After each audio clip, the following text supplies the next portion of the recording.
SCE सकियो है अब के गर्नु होला भन्ने प्रश्न सायद धेरै विद्यार्थी अनि अभिभावकको मनमा पनि होला हो नि यो बेला अलि उत्साह अलि अन्यल कता कता डर जस्तो पनि हुन्छ त्यही त आज हामी यही विषयमा अलिकति गहिरिएर कुरा गर्दैछौं एससीई पछि भविष्यको बाटो एक पूर्ण दिग्दर्शन भन्ने एउटा सामग्री हेरेका थियौं त्यसैमा आधारित रहेर राम्रो विषय हाम्रो उद्देश्य चाहिँ अब एससीई पछि के विकल्प छन् हैन अनि कसरी चाहिँ सही बाटो रोज्ने नेपालको अहिलेको अवस्थामा कुन विषय बढी काम लाग्ला यस्तै कुराहरू प्रश्न पार्नु हो एकदम एससी आफैमा ठूलो खुड्किलो त हो तर यो अन्त त हुँदै होइन नि होइन यो त नयाँ सुरुवात हो नतिजा जस्तो आए पनि अब लिने निर्णयले भविष्य कता जान्छ भन्ने धेरै हदसम्म निर्धारण गर्छ हो र हामीले हेरेको सामग्रीले पनि जोड दिएको कुरा के हो भने सही सूचना पाउनु एकदम जरुरी छ अनि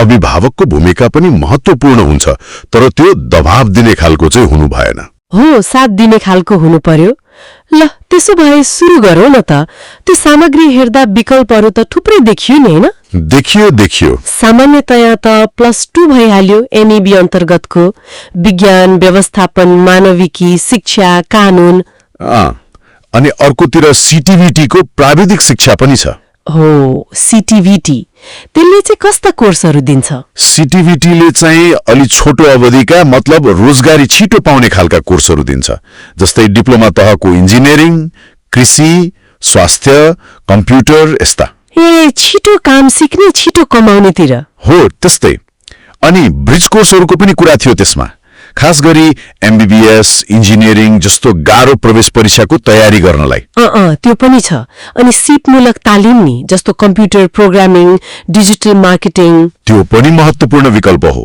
अनि विदेशी भाषा कक्षाहरू पनि छन् विदेश पढ्न जान आइएल्स चाहियो जापानतिर जान जेएलपीटी कोरिया जान टपिक वा ईपीएस बाबा कति धेरै विकल्प अब यति धेरैमा कुन चाहिँ रोज्ने त सबभन्दा गाह्रो प्रश्न नै यही होला त्यही त सामग्रीमा एउटा राम्रो कुरा के थियो भने अंक मात्र हेरेर हुँदैन विद्यार्थीको आफ्नै रुचि केमा छ उसको क्षमता कस्तो छ अनि भविष्यमा के गर्ने लक्ष्य छ यी कुराहरू हेर्नुपर्छ भनिएको छ ओ साथीले विज्ञान पढ्यो भन्नेमा आफूले नै त्यही पढ्नु भएन हैन बिल्कुल लहलहीमा लाग्नु भएन जस्तो विज्ञानमा रुचि छ भने चिकित्सा इन्जिनियरिङ आईटी अनुसन्धानतिर जान सकियो अलि प्रतिस्पर्धा बढी छ तर अवसर राम्रो छ ए लेभल्स पनि त विकल्प हो नि है हो त्यो पनि राम्रो विकल्प हो तर अलिकति खर्चिलो चाहिँ छ अनि व्यवस्थापन नि त्यो पनि उत्तिकै लोकप्रिय छ व्यापार बैंकिङ सीए मार्केटिङतिर जान चाहनेका लागि तर आजकल व्यवस्थापन भित्रै पनि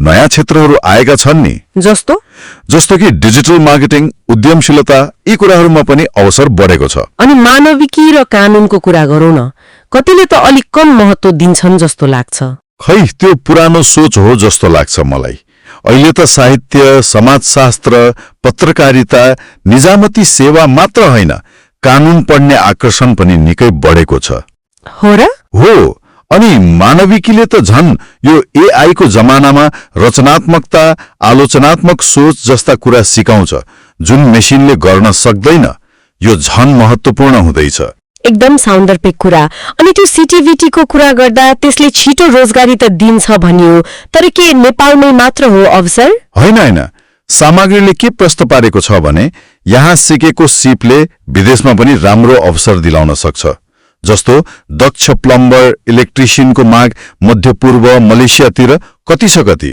कम लगानीमा छिटो आत्मनिर्भर हुने यो बलियो बाटो हो त्यो त राम्रो पक्ष रहेछ ल अब संकाय त रोजियो रे तर कलेज कसरी छान्ने त राम्रो कलेज कुन हो भनेर कसरी थाहा पाउने यो पनि महत्त्वपूर्ण प्रश्न हो फेरि उही कुरा साथी गयो भन्दैमा त्यही जानु भएन कलेजको पहिलेको नतिजा कस्तो छ अनुशासन कस्तो छ लाइब्रेरी ल्याब जस्ता सुविधा कस्ता छन् शुल्क कति लाग्छ छात्रवृत्ति दिन्छ कि दिदैन यी सब बुझ्नुपर्छ आजकल त कलेजहरूले ओरिएन्टेसन प्रोग्राम पनि राख्छन् नि है राख्छन् त्यसमा सहभागी हुनु एकदम फाइदाजनक हुन्छ करियर काउन्सिलिङ पनि लिन सकिन्छ अब नाम चलेका कलेजहरू त छन् saint Xavier's Trinity S KMC Nepal law campus nest तर आफ्नो रुचि आवश्यकता र बजेट अनुसार तुलना गरेरै छान्नुपर्छ।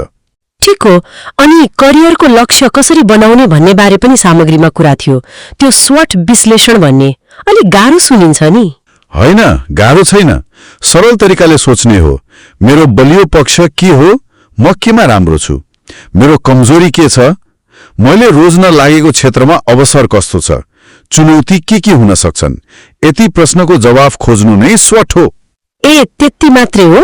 हो। अनि अर्को कुरा, पढाइ मात्रै होइन, अतिरिक्त क्रियाकलाप, व्यावहारिक सिप सिक्ने कुरामा पनि जोड दिनुपर्छ। व्यक्तित्व विकास हुन्छ त्यसले। त्यो सामग्रीमा एउटा उदाहरण पनि थियो नि है, साथीको दबावमा विज्ञान पढेको तर पछि व्यवस्थापनमा फर्किएर सफल भएको। हो। त्यसले के देखाउँछ भने बाटो परिवर्तन गर्न पनि डराउनु पर्दैन। कहिलेकाहीँ घुम्तीहरू आउँछन् यात्रामा। हो त नि। भनेपछि एसईई एउटा मोड मात्रै रहेछ, खास यात्रा त अब सुरु हुँदैछ। आज छानेको बाटोले दिशा त देला, तर हिँड्न त जोश र निरन्तरता चाहियो। हो, बिल्कुल। हतार गर्नु भएन, समय लिनुस्, अनुसन्धान गर्नुस् अनि बुद्धिमानीपूर्वक निर्णय लिनुस्। अभिभावकहरूले पनि मैले अघि भने जस्तै दबाब होइन, साथ दिनु पर्यो। सही हो। ल, आजको यो छलफलबाट सबैभन्दा महत्त्वपूर्ण सन्देश के रह्यो होला त? मलाई त लाग्छ भविष्य अवसरले भरिएको छ, मात्र सही जानकारी र आत्मविश्वास चाहिन्छ। हो। अनि एउटा अन्तिम विचार, आज हामीले एउटा बाटो रोज्छौं, त्यसले भविष्यको नक्सा कोर्ला, तर के जिन्दगीभर त्यही बाटोमा मात्र हिँड्नुपर्छ त?